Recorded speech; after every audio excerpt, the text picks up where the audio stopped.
Halo teman-teman, perkenalkan kami dari kelompok 6. Pada kesempatan ini kita akan belajar mengenai konsep pemasaran berbasis nilai. Nah, ada poin definisi dari konsep pemasaran berbasis nilai, yaitu konsep pemasaran yang berorientasi pada peningkatan nilai pada setiap produk yang ditujukan kepada konsumen. Sederhananya, pemasaran berdasarkan nilai melihat pada peluang-peluang baru yang dapat dikembangkan sehingga meningkatkan kepuasan konsumen. Adapun komponen utama nilai dalam layanan kesehatan mencakup 1. Kualitas layanan, di mana ada mutu klinis, yaitu standar profesionalisme dalam diagnosis, pengobatan, dan perawatan pasien.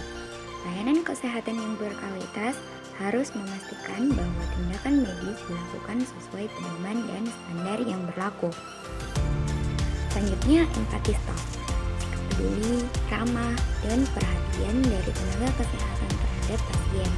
Hal ini menciptakan rasa nyaman dan meningkatkan pengalaman pasien selama mendapatkan pelayanan kesehatan. Selanjutnya, kecepatan layanan, waktu tunggu yang singkat dan respon cepat terhadap kebutuhan pasien. Faktor ini penting untuk mengurangi beban psikologis dan memastikan penanganan segera bagi kondisi kritis. Yang kedua, kepercayaan berupa privasi, menjaga kerahasiaan informasi pasien, baik data medis maupun informasi pribadi lainnya. Hal ini penting untuk membangun hubungan yang kuat antara pasien dan penyedia layanan. Selanjutnya, keamanan data, perlindungan informasi pasien dari akses yang tidak sah atau penyalahgunaan data. Sistem manajemen data yang aman menjadi prioritas. Selanjutnya, kredibilitas penyedia layanan, reputasi dan kepercayaan terhadap penyedia layanan kesehatan berdasarkan kualitas pelayanan, pengalaman, dan transparansi. Kredibilitas ini membantu pasien merasa yakin dengan perawatan yang diberikan. Yang ketiga, kemudahan akses berupa lokasi, yaitu fasilitas kesehatan harus mudah dijangkau, baik secara geografis maupun transportasi, untuk meminimalkan hambatan akses bagi pasien. Selanjutnya, fleksibilitas jadwal. Penyedia layanan harus menawarkan jam operasional yang fleksibel, termasuk layanan di luar jam kerja normal, untuk menyesuaikan kebutuhan pasien. Yang terakhir, ada telemedicine, penggunaan teknologi untuk memberikan layanan kesehatan secara online. Telemedicine memungkinkan pasien berkonsultasi dengan dokter tanpa harus datang langsung ke fasilitas kesehatan, utamanya dalam kondisi darurat atau di wilayah yang sulit dijangkau. Nah, ketiga poin ini bekerja bersama untuk menciptakan layanan kesehatan yang efektif, aman, dan nyaman bagi pasien. Nah, ada pun beberapa strategi pemasaran berbasis nilai.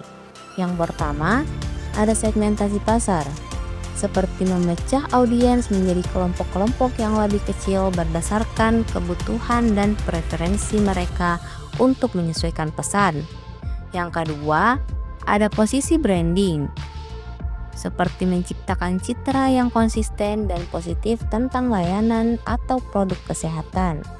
Yang ketiga, ada pendidikan dan pelatihan, menggunakan materi pendidikan untuk meningkatkan pengetahuan dan kesadaran mengenai kesehatan.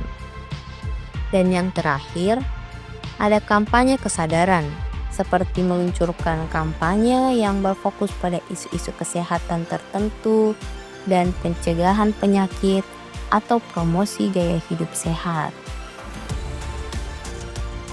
Selanjutnya, ada pemanfaatan teknologi dalam pemasaran kesehatan. Nah, dalam pemanfaatan teknologi dalam pemasaran kesehatan terbagi menjadi 3 bagian. Yang pertama, ada website yang ramah pengguna, yaitu memudahkan pasien untuk menemukan informasi dan menghubungi layanan. Kemudian Yang kedua, ada media sosial yang interaktif, yaitu menjalin hubungan dengan pasien melalui konten yang informatif dan menarik.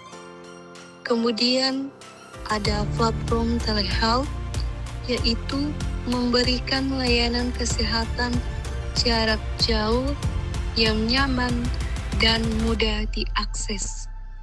Selanjutnya, indikator keberhasilan pemasaran berbasis nilai dalam layanan kesehatan. Pada indikator keberhasilan, terdapat 3 poin penting, yaitu tingkat kepuasan pasien, loyalitas pasien, serta peningkatan reputasi layanan kesehatan. Pertama, tingkat kepuasan pasien. Tingkat kepuasan pasien dapat dinilai dari survei kepuasan dan ulasan pasien. Melalui survei, kita dapat mengukur seberapa puas pasien dengan berbagai aspek layanan, mulai dari interaksi dengan staf, kualitas perawatan, hingga kemudahan akses. Ulasan di platform online atau media sosial memberikan gambaran yang lebih luas tentang pengalaman pasien. Ulasan positif menunjukkan tingkat kepuasan yang tinggi. Kedua, loyalitas pasien. Presentasi pasien yang terus menggunakan layanan dari waktu ke waktu menunjukkan tingkat loyalitas. Semakin sering pasien mengunjungi, semakin tinggi kemungkinan mereka loyal. Pasien yang loyal cenderung mereferensikan layanan kepada keluarga dan teman.